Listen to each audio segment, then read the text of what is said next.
The Ann Braden program, of which this session today is a part, is a 4-month-long intensive political education and leadership development program.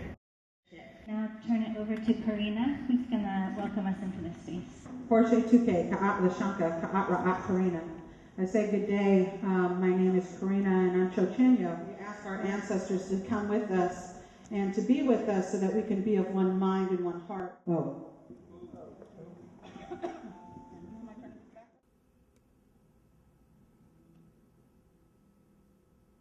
My ancestors, the last group of them that lived together, lived in a ranch in Pleasanton.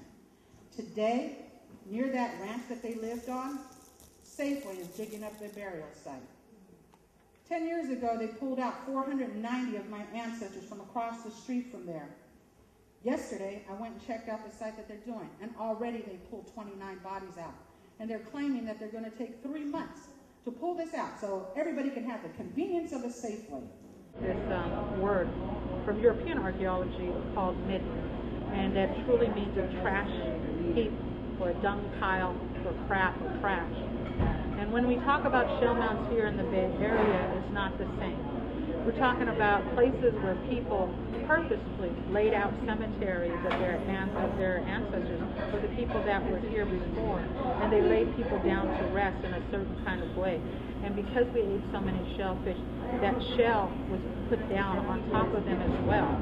Over hundreds of thousands of years, our ancestors created these monuments that had our ancestors in there. They had village sites in there. They had our burials in there. And so they're not just these trash things, because who puts their ancestors in a garbage dump? No one.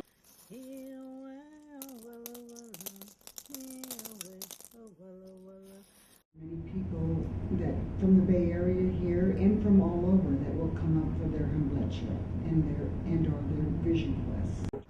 You draw on the energies that's all 400 plus little tobacco ties with their prayers. And so sacred sites, you can feel that energy, and it is what allows you to go forward and continue. In 1909, this gentleman named Nels Nelson created a map, and he went around to the Bay Area, and he discovered over 425 shell mounds and burial sites of our ancestors, and he plotted them on a map. Right, there's a very, very sacred site in a very beautiful place right along a river. There was a huge rock that had so many cupules in it, and you can feel the energy, the prayers that went in. And you may wonder, was it when somebody was born, or was it when somebody died? How many years ago? But then you find yourself in a state where you are actually not wondering at all. You were just connecting with the energy that is still there. There was an immense rock at the same site that had a dot and it had concentric circles. That is absolutely incredibly beautiful. So beautifully worked into the rock. And then 2 years later, when I went back, there's a big dollar sign right through the entire rock. It's a continuation of cultural genocide, when what little we do have left is destroyed.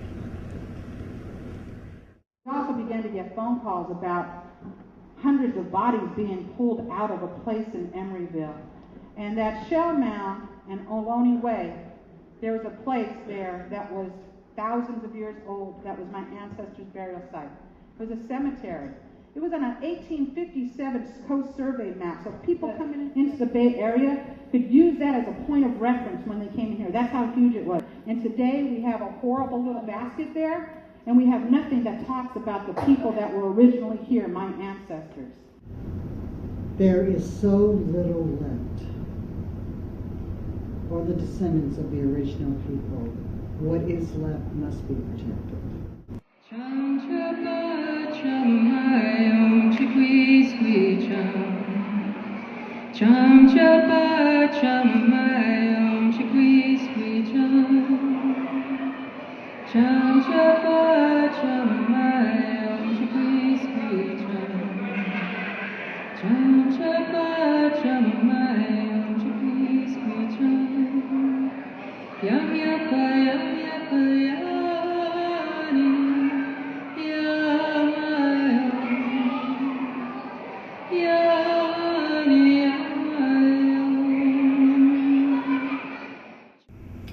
In the 1850s and 1860s, to say you were California Indian was suicidal.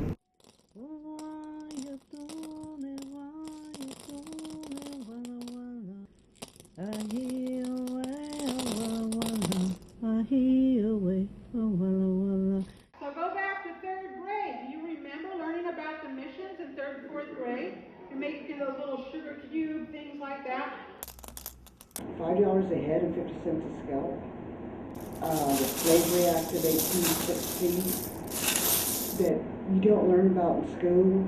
So we have many people that have many generations of Indian denial.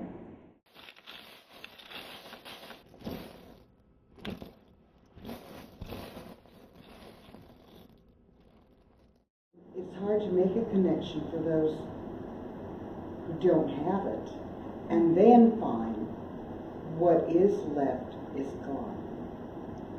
And that is what happens with unprotected sites.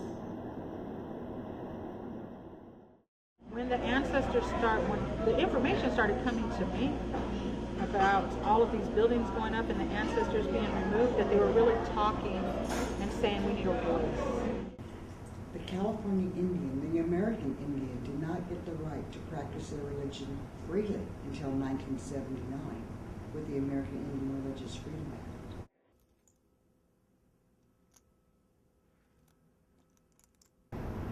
I am seeing ceremonies come back. I am seeing so many different dances and songs that are being revitalized and that are being kept intact and done in a manner in which is meant to be.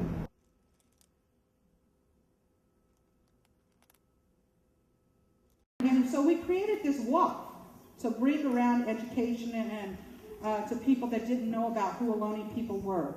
And we got people from all over the world, from the Cape Verde Islands, from Japan, from Nova Scotia, from Australia, and they walked with me for days and days.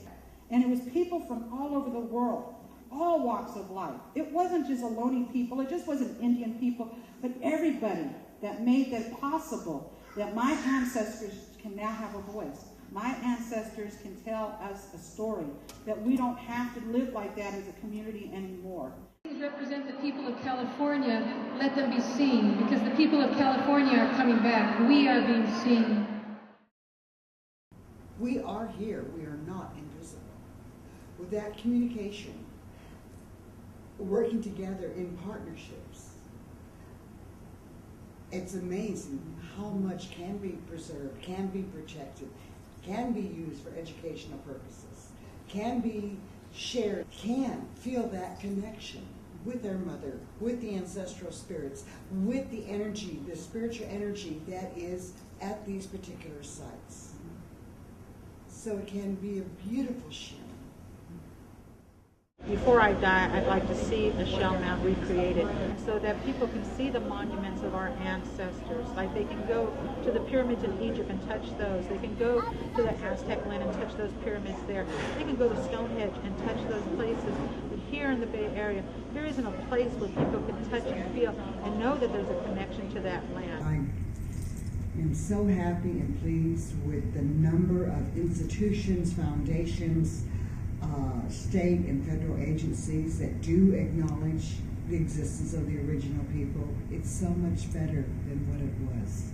While we were walking, this stuff was going on, and the worker said, "What are you doing here?" And we said, "We came to pray for our ancestors." There was this giant oak tree that was there, and you could feel the ancestors there.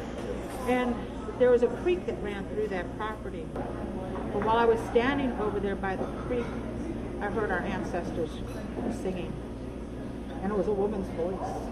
And we stood there, we listened to the prayer. It was a song of prayer, and we laid down our tobacco, and that's what keeps me going.